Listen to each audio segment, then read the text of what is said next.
안녕하세요. 책 읽어주는 여친입니다. 또 오랜만에 영상 업로드를 하게 되었네요. 네. 정말 꾸준히 영상을 올리려고 노력하는데 생각처럼 쉽지가 않네요. 네. 이런 제 자신이 너무 한심하지만 다시 열심히 해보겠다고 결심해 봅니다. 네. 어제 한국 문학사에 경사스러운 일이 있었죠. 바로 한강님이 노벨 문학상을 수상하신 건데요. 사실 예전에 클레어 키건의 이처럼 사소한 것들이란 소설을 읽을 때 생각한 거였는데, 어, 다른 나라의 문학 작품은 어쩔 수 없이 번역된 텍스트로 읽게 되다 보니 그 나라 언어로 읽는 것과 또 그 나라의 역사적 배경이나 풍습, 정서 등을 알고 읽는 것과는 많은 차이가 날 수밖에 없다는 아쉬움을 느꼈었는데요. 그러면서 우리나라의 아름다운 한글로 적혀진 한국의 문학 작품이 다른 나라 언어로 번역되어 읽혀지게 되었으면 좋겠다고 생각했었는데 제 꿈이 이뤄진 것 마냥 너무 기쁘더라고요. 네. 물론 그 당시에도 한강님의 채식주의자가 부커상을 수상하기는 하셨지만요. 여기서 놀라운 반전은 전 아직 한강님의 소설을 한 권도 읽지 않았더라고요. 올해? 사실 올해가 얼마 안 남아서, 네, 내년에 꼭 읽도록 하겠습니다. 개인적으로 부커상을 수상한 채식주의자나 노벨 문학상에서 언급한 소년이 온다. 읽어보고 싶어요. 네. 어쨌든 이번 한강님의 노벨 문학상 수상이 한국 문학 작품이 전 세계인에게 알려지고 공감받는 멋진 기회가 되리라 기대해 봅니다. 사설이 길었네요. 네. 너무 오랜만에 올리다 보니까. 오늘 제가 읽을 책은 천설란님의 천개의 파랑입니다. 지난 여름에 에어컨 밑에서 오들오들 떨면서 눈물 흘리면서 읽은 책인데요. 오늘 녹음하면서 다시 읽는데 지금 계절이랑 너무 찰떡이더라고요. 파란 하늘을 사랑하고 그리워한 가을날의 휴머노이드 콜리. 그리고 그 휴머노이드를 콜리를 사랑한 여름날의 제가 있더라고요. 이렇게 또 천개의 파랑이라는 추억이 제 마음에 저장되었답니다. 여러분의 마음에도 천개의 파랑이 가을 추억으로 남기를 바라면서 오늘 책 속의 한 줄입니다. 연재는 그 후로도 같은 영화를 세 번씩 더 봤다. 콜리는 한 번 본 순간 장면에 등장하는 소품의 위치까지도 외웠지만 연재는 볼 때마다 새로운 부분을 발견했다. 인간의 눈이랑 같은 것을 바라보고 있어도 각자가 다른 것을 볼 수 있었다. 콜리는 인간의 구조가 참으로 희한하다고 생각했다. 함께 있지만 시간이 같이 흐르지 않으며 같은 곳을 보지만 서로 다른 것을 기억하고 말하지 않으면 속마음을 알 수 없다. 때로는 생각과 말을 다르게 할 수도 있었다. 끊임없이 자신을 숨기다가 모든 연료를 다 소진할 것 같았다. 그럼에도 불구하고 이따금씩 말하지 않아도 서로의 마음을 알아차렸고 다른 것을 보고 있어도 같은 방향을 향해 있었으며 떨어져 있어도 함께 있는 것처럼 시간이 맞았다. 어렵고 복잡했다. 하지만 즐거울 것 같기도 했다. 콜리가 감정을 느낄 수 있었다면 모든 상황이 즐거웠으리라. 삶 자체가 연속되는 퀴즈처럼 느껴졌을 것이다. 그럼 읽어보도록 하겠습니다. 재밌게 들어주세요. 천개의 파랑. 기수방은 성인 한 명이 웅크려 앉을 수 있을 정도의 공간이다. 누워 있을 수도 발을 뻗고 앉을 수도 없을 만큼 비좁다.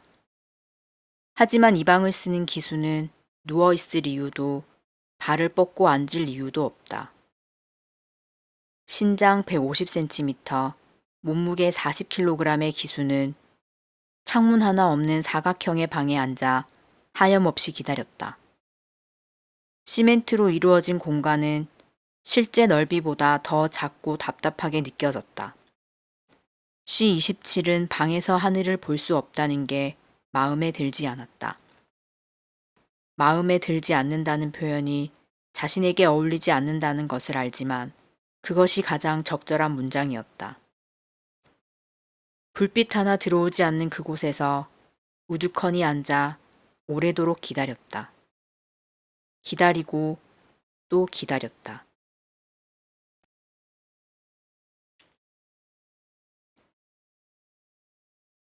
이건 이 이야기의 결말이자 나의 최후이기도 하다. 나는 지금 떨어지고 있다. 일반적인 속도라면 떨어지는데 3초도 걸리지 않을 것이다. 하지만 나는 3초보다 몇 곱절은 더 긴 시간 동안 천천히 조금씩 하늘에서 멀어지고 있다. 땅에 닿는 순간 충격이 몸에 전해지더라도 아프지는 않겠지만 몸이 부서지는 걸 피할 수 없다는 건 알고 있다. 고통을 느낄 수 없다는 점이 누군가는 내 존재 이유며 최대의 장점이라 말하지만 아무래도 그 말은 틀렸다고 본다. 내가 고통을 느낄 수 있었다면 이렇게 떨어지지 않을 것이라고 내 최후도 맞지 않았을 테니 말이다. 내가 추론해낸 바를 말하자면 고통은 생명체만이 지닌 최고의 방어 프로그램이다. 고통이 인간을 살게 했고 고통이 인간을 성장시켰다. 내가 이것을 깨닫게 된 이유는 물리적인 것과 비물리적인 것으로 나뉜다. 내가 떨어지는 동안 이 이야기를 전부 다 할 수 있을까? 상식적으로는 불가능하지만 지금 나에게는 최후까지 아주 길게 늘어진 시간이 있으니 가능할지도 모르겠다. 나는 3초 전까지 투데이의 등에 타고 있었다. 투데이는 흑마다. 빛이 반사되는 수면처럼 검은 털이 아름다운 앞말이다. 투데이 이야기는 차후에 더 자세히 할 수 있으리라. 지금 중요한 것은 투데이가 나와 호흡을 맞춘 경주마라는 점이다. 고로 나는 투데이와 호흡을 맞춘 기수다. 우리는 지금으로부터 3개월 전인 3월에 치명적인 실수와 기회로 만났다. 이 사건을 이야기해도 좋겠지만 역시나 지금 중요한 건 3월에 처음 만나 호흡을 맞춘 우리가 9월 오늘 마지막 호흡을 맞췄다는 것이다. 역사적인 날. 나는 오늘을 그렇게 부르고 싶다. 사람들에게 역사적인 날이란 무언가를 처음 시작한 날을 의미할 때도 있었지만 기적이 일어난 날을 더 많이 칭했다. 기적. 오늘은 내 짧은 생애 두 번째로 기적이 일어난 날이었다. 함성이 들린다. 나의 길고 긴 낙마가 드디어 끝나가는 모양이다. 연재는 이번 경기가 끝나면 칠이 벗겨진 내 몸체를 다시 칠하자고 했다. 어떤 색이 좋으냐고 물었다. 원래대로 초록색을 칠하는 것도 내 이름과도 잘 어울리겠지만 나는 2층 방에 앉아 창문을 바라보다 파란색이라고 말했다. 연재는 알겠다고 대답했다. 연재. 성은 우씨. 그러니까 우연재. 이 이름은 투데이만큼이나 내게 중요하다. 나의 구원자이자 나를 선택한 세계. 내가 이렇게 자신을 표현했다는 것을 알면 연재는 분명 미간과 콧등에 주름을 잔뜩 만들고 나를 쳐다봤을 것이다. 괴팍하지만 미움이 없는 신비로운 표정으로. 나와 투데이를 경마장에 다시 서게 한 이는 연재다. 연재는 두 번째 기적을 만든 아주 평범하지만 특별하고 용감한 인간이다. 이제 내 다리는 투데이의 몸에서 완전히 벗어났다. 투데이는 시속 50km로 달릴 것이다. 너무 빠르지도 않고 너무 느리지도 않게. 세상의 압박으로부터 벗어나 등속 운동을 유지하며 자신에게 다시 생긴 삶을 이어갈 것이다. 투데이는 며칠 전까지 안락사가 확정된 경주마였고 나는 폐기를 앞둔 기수였다. 하지만 지금 투데이는 다시 주로를 달린다. 나는 떨어지고 있다. 땅에 닿으면 부서진다. 인간은 이런 예측을 본능적인 감이라고 하지만 나는 정확한 수치와 계산에 의해 결과값만을 산출한다. 내 미래에는 예측 오류란 없다. 나는 내가 여기 오게 되기까지 짧은 시간 동안 겪었던 일을 말하고 싶다. 내 이름은 콜리다. 브로콜리의 색과 닮아 붙여진 이름이다. 연재를 만나기 전까지 콜리는 C27로 불렸다. 2035년 미국과 중국, 일본에서 만들어진 부품들이 알맞게 조립되어 콜리는 한국 대전에서 탄생했다. 하지만 콜리가 다른 기수 휴머노이드와 다른 점이 있다면 만들어지는 마지막 과정에서 소프트웨어 칩이 잘못 삽입되었다는 것이다. 그 칩은 보고서를 쓰기 위해 생산 라인을 돌았던 연구생의 가방에서 떨어졌는데 인지와 학습 능력을 넣어두었던 칩으로 개발 중인 학습 휴머노이드를 위한 것이었지 경마에 사용될 휴머노이드를 위한 것은 아니었다. 하지만 사흘 연속 한숨도 자지 못했던 연구생은 공장에서 눈조차 제대로 뜰 수 없을 정도로 몽롱한 상태였다. 그러던 와중 마지막 공정에서 마주친 공장장과 인사를 나누며 명함을 꺼내던 순간 칩이 떨어졌다. 그렇지만 지갑에서 명함도 제대로 찾지 못해 한참을 뒤적였던 연구생이 그 사실을 눈치챌 리 없었다. 불행하게도 연구생은 오로지 잠만 생각하며 비몽사몽 공장을 빠져나갔고 그 구역 청소 담당자는 떨어진 칩을 보고 아무렇게나 칩이 쌓인 상자에 다시 넣어두었다. 여기에서 두 가지 말도 안 되는 사고가 일어난 것이다.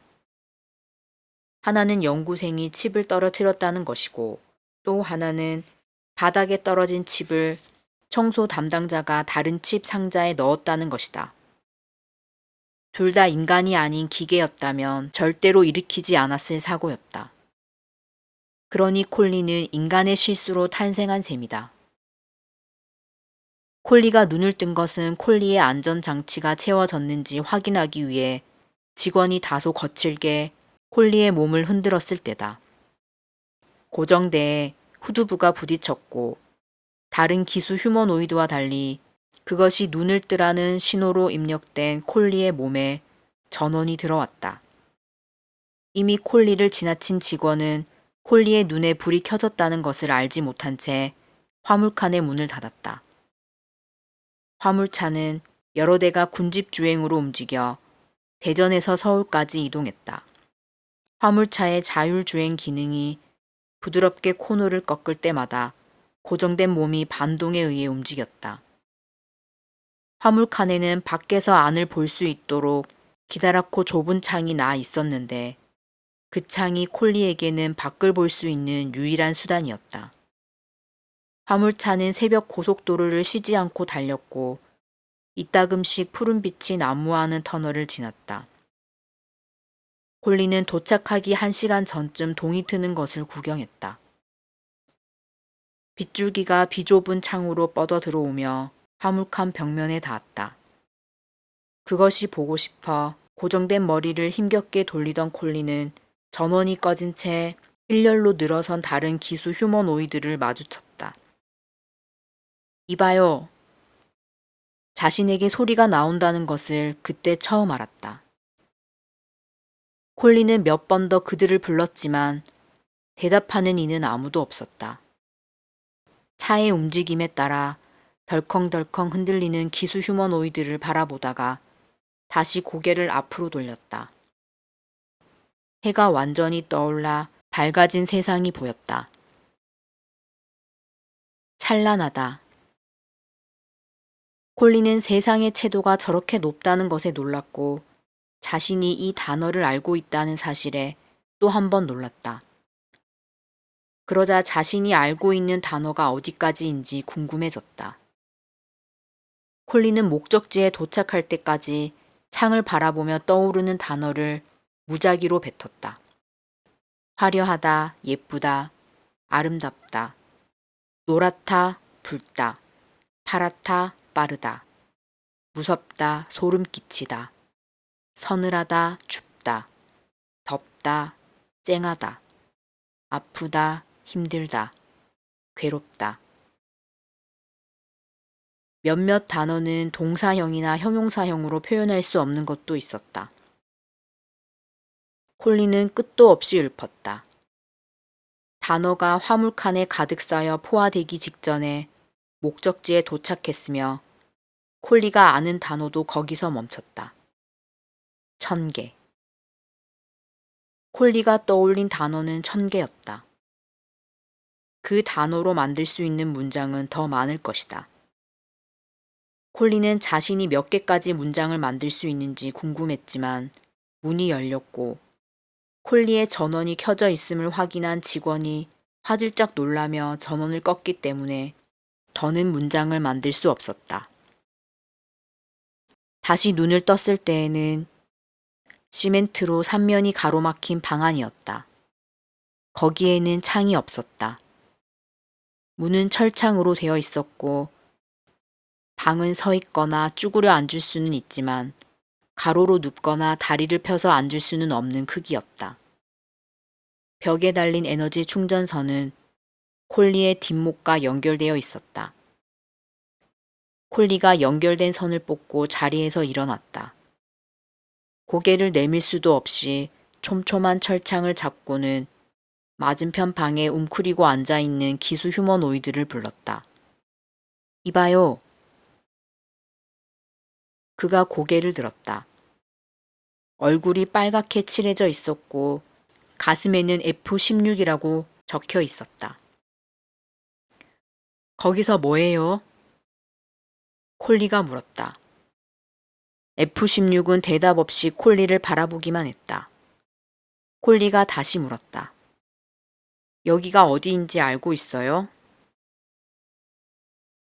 F16의 목에서 불빛이 빛났지만 아무 소리도 나지 않았다. 콜리는 더 묻기를 포기하고는 F16과 마주보고 앉았다. 시간의 흐름은 기수방 벽에 걸린 시계의 초침으로 알 수 있었지만 그것이 얼마나 긴 시간인지는 가늠되지 않았다. 콜리는 그저 시침이 한 바퀴를 돌고 반 바퀴를 더 돌 때까지 F16과 마주 앉아 있을 뿐이었다. F16이 아무런 대답도 하지 않는 이유는 다음 날 알 수 있었다. 검은색 코트를 입은 남자와 두꺼운 항공 점퍼를 입은 두 여자가 F16을 찾았다. 코트를 입은 남자가 담배를 뻑뻑 피우며 말했다. 소리가 안 나와. 고장 났으니까. 이거 가져가고 다른 놈으로 교체해서 보내줘. 보내기 전에 하자 있는지 제대로 확인해 보고. F16은 작은 상자에 담겨 수거됐다. 사라지는 F16을 보기 위해 자리에서 일어났지만 콜리는 철창 사이로 고개를 뺄 수 없어 발자국 소리가 멀어지는 것만 듣고 있었다. 텅 빈 방을 바라봤다. 그리고 콜리는 이상한 일을 겪었다. 기수방 시계는 고장이 나지 않았지만 시간은 더 느리게 흘러갔다. 그 이상함을 설명할 길이 없어 콜리는 이상하다고만 생각했다. 그로부터 52시간이 지나 문이 열렸다. 그때 왔던 검은 코트를 입은 남자가 똑같은 옷을 입고 이번에는 남자 4명을 대동하고 찾아왔다. 나와. 남자가 담배를 물어 뭉개진 발음으로 말했으나 콜리는 어렵지 않게 알아듣고 몸을 움직였다. 콜리는 남자들을 따라 건물 밖으로 이동했다. 밖으로 나온 후에도 울타리가 쳐진 길을 따라 계속 걸었다. 이파리가 하나도 없는 나무가 양옆으로 질비했고 바닥에 부서진 낙엽을 밟을 때마다 사그락 소리가 났다. 사그락 사그락. 콜리가 입으로 그 소리를 따라 읊었다. 작게 중얼거린 소리를 들었는지 옆에서 따라 걷던 남자가 콜리를 힐끔 쳐다봤지만 별말하지 않았다. 도착한 곳은 아주 커다란 경기장이었다. 경기장에 들어서며 콜리는 텅 빈 관중석을 둘러봤다. 잔디밭에는 19대의 기수 휴머노이드가 열을 맞춰 서 있었다.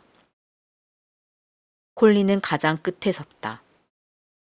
그날 처음으로 말을 봤다. 콜리에게 배정된 말은 흑마로 투데이였다. 코트를 입은 남자는 경기장 한가운데 의자를 두고 앉았다. 기수 휴머노이드들은 순서대로 한 대씩 말에 올랐고 천천히 주로를 돌았다. 말이 천천히 걷다가 어느 지점에서는 뛰었다. 어떤 기수 휴머노이드는 안정적인 자세로 한 바퀴를 돌았고 어떤 기수 휴머노이드는 균형을 잃고 쓰러졌다. 남자는 그 모습을 지켜보기만 할 뿐 어떤 코멘트도 달지 않았다. 일일이 무언가를 체크하는 사람도 남자 옆에 서 있는 다른 직원이었다. 도민주라고 쓰여있는 명찰을 단 남자는 콜리의 차례가 되자 투데이의 고삐를 당겨 주로에 서게 한 뒤 목덜미를 손바닥으로 크게 쓸었다. 옆에 선 콜리가 그 모습을 가만히 지켜봤다. 민주는 곧 콜리에게 안장을 잡고 등자에 발을 올린 후 한 번에 탑승하도록 명령했다. 하지만 콜리는 제일 먼저 민주를 따라 말의 목덜미를 쓸었다. 툭툭툭. 민주가 뭐 하냐고 물었다. 말에는 헛웃음이 섞여 있었다.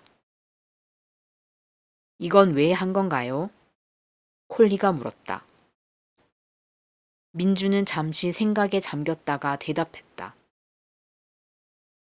교감한 거야. 이제 너한테 탈 거라고. 손으로 치는데 어떻게 그 말이 전달된다는 건가요? 일종의 암호지, 약속. 약속. 콜리는 약속이라는 단어를 가볍게 읊었다. 약속은 참 편리했다. 약속 한 번으로 많은 소리가 낭비되지 않았다. 말의 목덜미를 쓸어주는 것, 고삐를 당기는 것, 등자로 말 허리를 차는 것, 적절히 구호를 외치는 것만으로도 말과 대화 한 번 나누지 않고 주로를 달릴 수 있었다. 콜리는 다시금 말의 목덜미를 툭툭 쓸어내리고는 등자에 발을 걸고 안장에 앉았다. 처음에는 기본 자세를 유지하며 주로를 천천히 돌았다. 허리를 꼿꼿하게 편 자세였다. 머리, 어깨, 허리, 발 뒤꿈치가 땅에 수직이 되면서 말의 반동을 허리가 흡수했다. 허리는 말의 움직임에 따라 유연하게 굽혀질 수 있도록 만들어졌으므로 콜리가 노력하지 않아도 되는 부분이었다. 콜리는 정면을 응시했다가 고삐를 쥔 자신의 손을 받고 그 다음에는 허공에 뜬 발을 봤다. 한눈 팔지 말고 앞에만 봐. 말과 보폭을 맞춰 걷던 민주가 말했다. 콜리가 도로 정면을 응시했다. 화물 트럭에 탔을 때와는 느낌이 다르네요. 민주는 힐끔 콜리를 쳐다보고는 이제부터 달릴 거라고 말했다.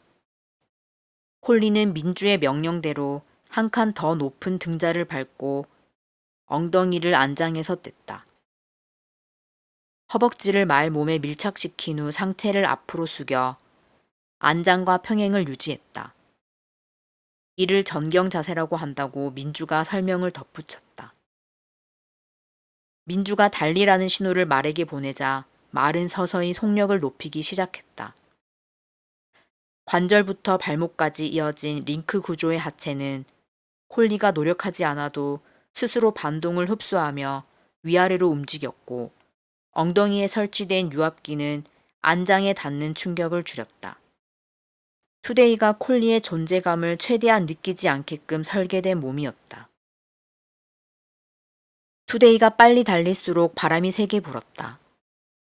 바람이 부는 것은 말의 갈기가 흩날리는 것을 보고 알았다. 한 올 한 올 흩어진 가락이 어떻게 하나의 유기체처럼 물 흐르듯이 흐를 수 있을까? 콜리는 문득 갈기를 만져보고 싶었다. 잡고 있던 고삐를 놓고 갈기에 손을 뻗었다. 아무런 감각도 느껴지지 않았다. 그렇지만 콜리는 손가락 사이를 타고 흐르는 갈기가 아름답다고 생각했다. 순간 몸의 균형이 무너지면서 콜리가 크게 휘청거렸다. 그 모습을 본 민주가 콜리에게 고삐를 힘껏 잡아당기라고 외쳤다. 민주의 말대로 고삐를 힘껏 잡아당기자 투데이가 멈춰섰다. 경기장을 가로질러 달려온 민주가 옆에 서더니 숨을 헐떡이며 말했다. 고삐는 놓으면 안 돼. 왜 놓은 거야? 마지막 물음은 질문이 아닌 질타에 가까웠으나 그 어조를 알아들을 리 없는 콜리가 태평하게 입을 열었다. 갈기를 만져보고 싶었어요. 민주의 미간 근육이 뭉쳐지며 선 3개가 생겼다. 오른쪽 눈썹이 왼쪽 눈썹보다 구부러졌다. 안면 근육의 움직임을 보아서는 기쁨이나 슬픔, 분노가 아니라 조금 더 복합적인 감정을 드러내고 있었다. 민주는 콜리의 말을 이해하지 못하고 있는 듯 했다. 민주는 더 이상 묻지 않고 뛰어오느라 가득 찼던 숨을 진정시키며 내려오라는 짧은 명령만 내렸다. 아쉽지만 콜리가 투데이에게서 내려왔다. 투데이의 목덜미를 툭툭 치는 것도 잊지 않았다. 짧은 훈련이 끝나고 콜리는 다시 좁은 방으로 들어갔다. 민주가 철창 문을 잠그기 위해 직원 카드를 꺼내는 걸 바라보다가 콜리가 물었다. 잠그지 않으면 안 돼요? 민주가 기기에 카드를 대자 자물쇠가 잠겼다. 민주가 콜리를 쳐다봤다. 제가 문을 열고 나갈까봐 잠그는 건가요? 제게 신뢰도가 없나요? 규정이야. 어쩔 수 없어. 민주의 대답에 콜리는 고개를 끄덕이고 물러났다. 문을 열어놔 달라고 부탁하지 않았다. 규정을 지키는 것은 중요하다. 사회 질서는 모두가 규정된 약속을 어기지 않아야 유지된다는 것을 알고 있었다. 콜리에게도 그런 규정이 몇 가지 있었다. 하나는 인간을 공격하지 않는 것이고, 또 하나는 인간의 명령을 따르는 것이다. 콜리가 가려는 민주에게 말했다. 혹시나 규정이 바뀐다면 말해주세요. 민주는 대꾸하지 않고 기수방을 빠져나갔다. 그날 이후로 하루에 5시간씩 훈련을 했다. 5시간 내내 훈련을 한 건 아니었다. 사실 대부분의 시간을 기다리는 데에 썼다. 콜리는 긴 시간 동안 경기장에 우뚝 서서 하늘과 경기장 외벽 너머로 보이는 나무를 관찰하는 것에 몰두했다. 하늘은 매일, 매시간 색과 모양이 바뀌었다. 하늘은 파란색이었지만 가끔 보라색이나 분홍색, 노란색, 회색이 섞여 있기도 했다. 그렇게 섞인 색을 뭐라고 표현해야 할지 몰라 콜리는 파랑 분홍이나 회색 노랑으로 단어를 합쳐서 불렀다. 세상에는 단어가 1000개의 1000배 정도 더 필요해 보였다. 동시에 걱정이 들었다. 혹시 세상에 이미 그만큼의 단어가 있는데 자신이 모르는 건 아닐까? 그렇다면 그 단어들은 어디에서 알 수 있을까? 다양한 하늘이 존재했지만 콜리는 그 중에서도 구름이 선명한 날을 좋아했다. 여기서 좋아했다는 더 자주, 더 오래도록 하늘을 바라봤다는 뜻이다. 구름은 제각기 다른 형태로 뭉쳐 있었으며 저마다 두께감이 달랐다. 하늘은 평면이 아니라 공간이라는 것을 알려주는 존재였다. 구름은 바람을 타고 흘러가기도 했다.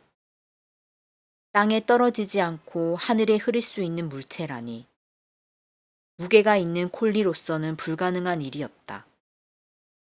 하루는 민주에게 구름을 만져보고 싶다고 말했다. 민주는 들은 채도 하지 않았다.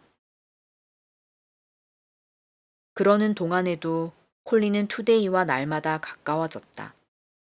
콜리는 투데이의 목덜미를 꼭 쓸었고 때때로 잘 부탁한다고 말했다. 민주는 콜리의 말과 행동을 목격하고도 단 한 번도 행위의 이유를 묻지 않았다.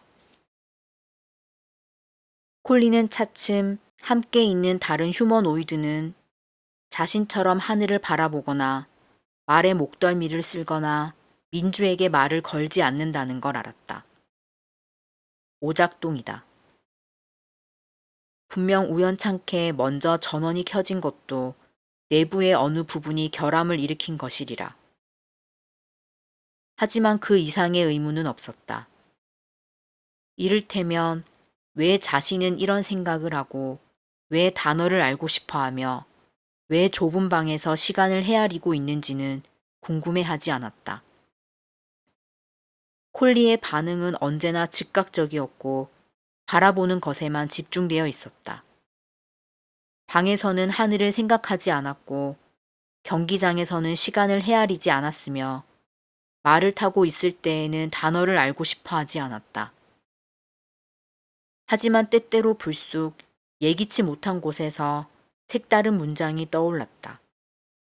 콜리는 몸속 어딘가에 문장을 담아두는 공간이 있고 문장이 거기에서 튀어나온다고 생각했다. 기수방 앞에서 걸음을 멈추며 콜리가 물었다. 왜 말을 타고 달리는 경기를 열게 됐나요? 민주가 당황한 표정을 지었다. 지금껏 이 물건은 어디에 쓰냐, 하늘은 왜 파랗고 비는 왜 오며 이 흙은 왜 깔려 있느냐 따위의 범주에서 벗어난 질문이었다.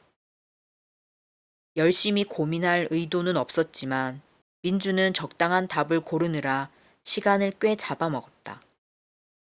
콜리에게 민주는 친절한 인간이었다. 적어도 콜리가 물었을 때 대답하지 않은 적은 없었다. 최소한 몰라라고도 대답했다. 그에 비해 코트를 입은 남자나 이곳에 가끔 들르는 남자들은 콜리가 안녕하세요 하고 인사해도 눈 하나 깜짝하지 않았다. 재미있으니까.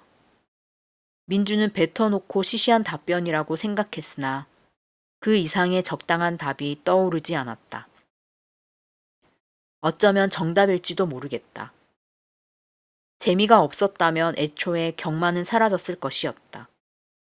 경마가 몇천 년을 이어올 수 있었던 이유는 단연코 재미일 테니까. 누가요? 말이요? 아니, 인간이.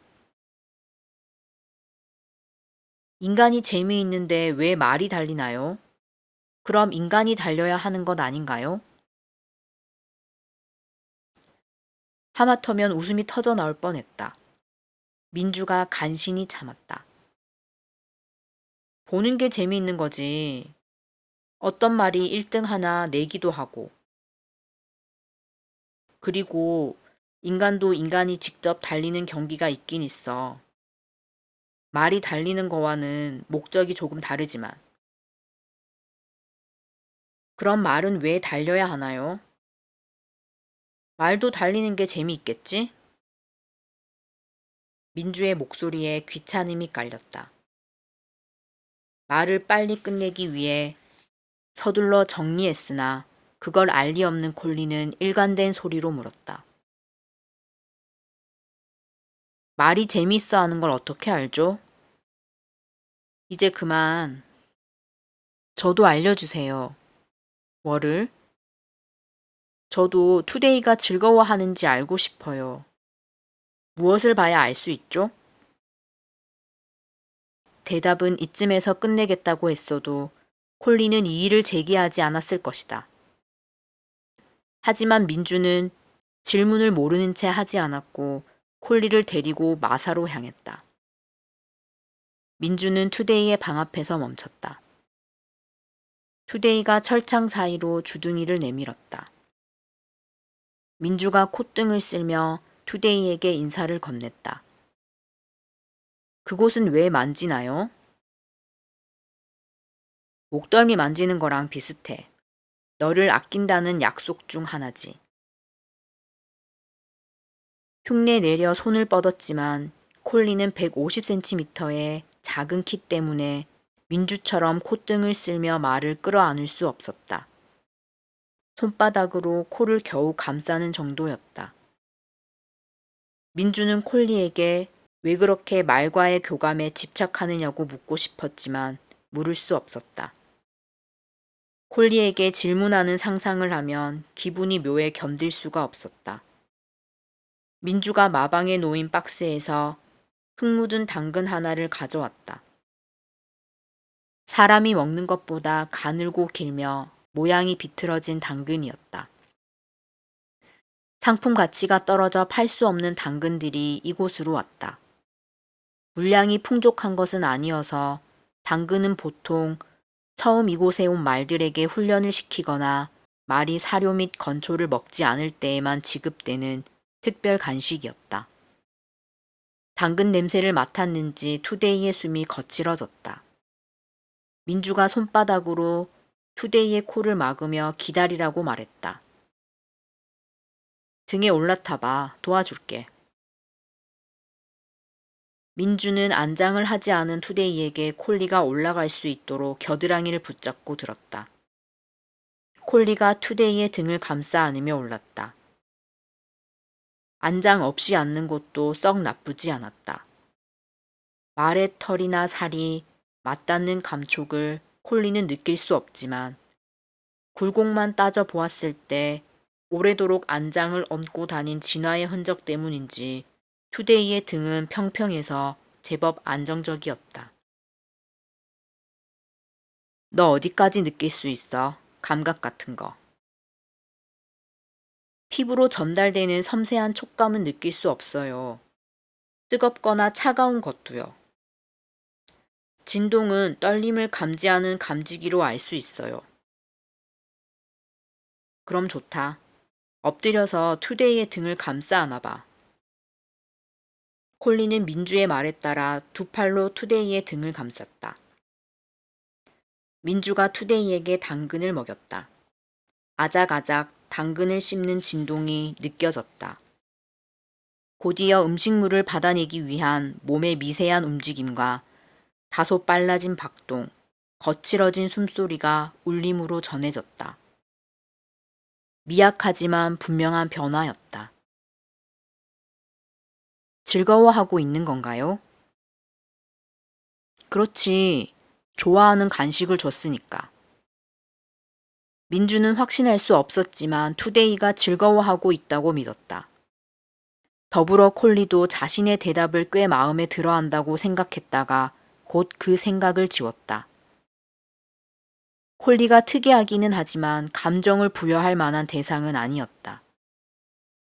콜리의 궁금증은 어디에서 오는 건지, 소수의 기수 휴머노이드들에게 나타나는 현상인지, 아니면 이 세상에서 콜리 딱 한 대만 이런 것인지 궁금했지만 답을 알아낼 수는 없을 것이다. 그런 정보는 어쩌다 기수 휴머노이드를 만나게 된 민주에게 쉽게 오지 않았다.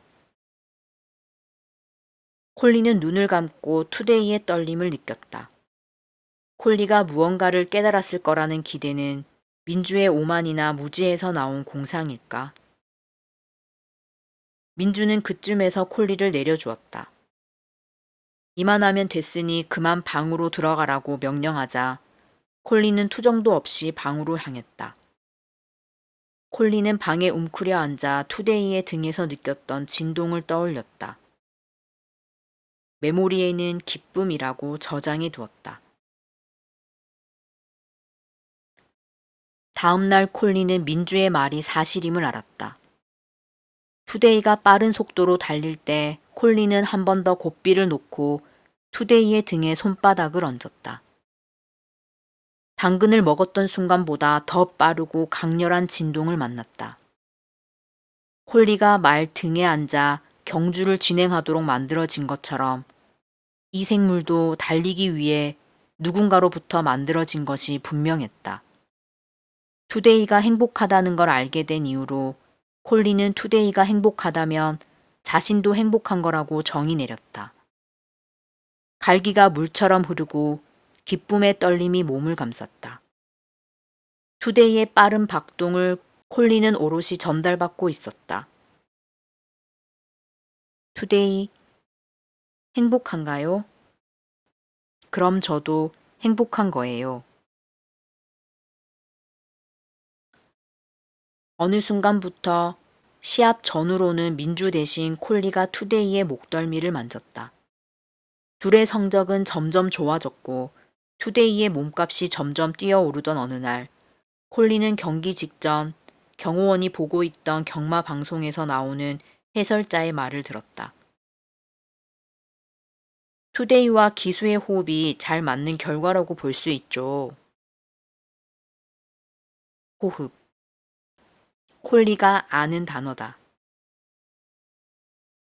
그 지식을 미루어 보아 콜리는 숨을 쉬지 않는다.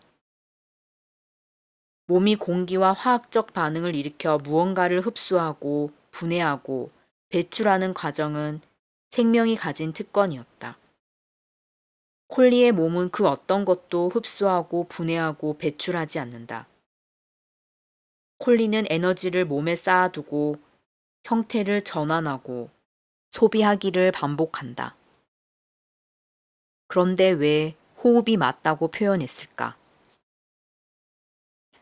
그냥 비유지. 합이 잘 맞다는 이야기야. 파트너십이 좋다고나 할까? 민주는 그렇게 대답했다. 콜리는 민주의 말이 정답이라고 생각하면서도 어쩐지 부정하고 싶어졌다. 콜리는 자신이 호흡한다고 믿었다. 민주는 무의식적으로 숨을 쉬었고 숨을 쉴 때마다 미세하지만 몸이 부풀었다 줄어들었다. 그건 콜리가 마주치는 모든 인간과 동물의 공통점이었다. 호흡을 하면 몸이 자동으로 움직인다. 콜리도 원치 않지만 몸이 스스로 움직일 때가 있다. 투데이의 등에 앉아 주로를 질주하는 순간. 부푸는 것과는 다르지만 그때만큼은 누군가의 명령 없이도 투데이의 움직임을 따라 몸이 반동해 위아래로 흔들렸다. 투데이와 달리는 순간만큼은 저도 호흡하고 있어요. 투데이의 호흡에 맞춰서. 이것도 비유로 표현할 수 있지 않을까요? 그래, 그럴 수 있지. 투데이의 등에 앉아 달릴 때마다 콜리는 숨을 쉬었고 호흡이 생명의 특권이라면 콜리는 그 순간만큼은 생명이었으며 생명은 살아있는 존재라는 뜻이었다. 콜리는 살아있었다. 콜리는 그렇게 생각했다. 자신은 투데이가 달릴 때만큼은 살아있다. 그렇다면 살아있다는 것은 무엇일까? 하지만 이 점에 대해서는 민주에게 묻지 못했다. 투데이의 몸값이 5천만 원 이상 웃돌기 시작하자 둘을 관리하는 매니저가 따로 붙기 시작해 민주와 만나기 힘들어졌으며 새로운 매니저에게 자신이 살아있다고 말하면 매니저의 반응은 미친 로봇이네. 대체로 이런 식이었다. 콜리는 민주와 다시 만날 날을 고대했으나 민주와 진득하게 이야기를 나눌 시간은 오래도록 오지 않았다. 비싼 말과 기수는 이따금씩 트럭을 타고 원정을 떠났고 투데이는 좁은 트럭에서 식사와 배변을 함께 해결하며 씻지도 쉬지도 못했다. 콜리가 해줄 수 있는 건 목덜미를 쓸어주는 것뿐이었다. 투데이의 심장이 빠르게 뛰는 시간은 점점 줄었고 눈은 언제나 초점이 나가 있었다.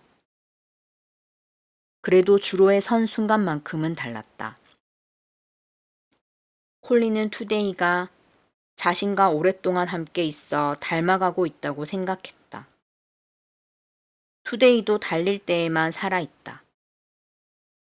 투데이가 살아있기 위해서는 달릴 수밖에 없었다. 콜리에게 채찍이 쥐어진 건 2개월 후였다. 매니저는 달리면서 투데이의 엉덩이를 채찍질하라고 명령했다. 콜리는 명령에 따랐다. 투데이는 채찍을 맞을 때마다 더 빠르게 달리려고 노력했다. 하지만 이상하게도 빨리 달리면 달릴수록 투데이의 속은 고요해졌다. 콜리는 납득할 수 없었다. 행복하지 않다니. 투데이는 달려야 살아있음을 느꼈지만 살아있는 동안 행복하지 않게 되었다. 콜리는 이 점 역시도 민주에게 물어야 할 목록에 넣었다. 한국 신기록이라는 명예 타이틀을 달게 된 건 투데이가 시속 100km를 경신했을 때였다. 투데이의 몸값에는 억이라는 단위가 달렸다. 그렇다고 무언가 크게 달라지는 건 아니었다. 좋아하는 당근을 조금 더 자주 먹을 수 있었지만 투데이는 예전처럼 당근을 먹을 때 흥분하지 않았다. 힘내, 조금만 더 가면 돼. 경기 도중 투데이에게 콜리가 속삭였다. 그럴 때마다 투데이는 이렇게 말하는 것 같았다. 아파. 콜리의 곁에 민주가 있었더라면 그 일을 막을 수 있었을까? 민주는 콜리의 말을 못 들은 척 하지 않았을 테니까. 둘을 관리했던 매니저는 투데이가 아파한다는 콜리의 말을 듣고도 듣지 못한 척 하거나 시끄러우니 닥치고 있으라고 말했다. 콜리는 매니저의 명령에 따라 소리를 껐고 투데이는 그렇게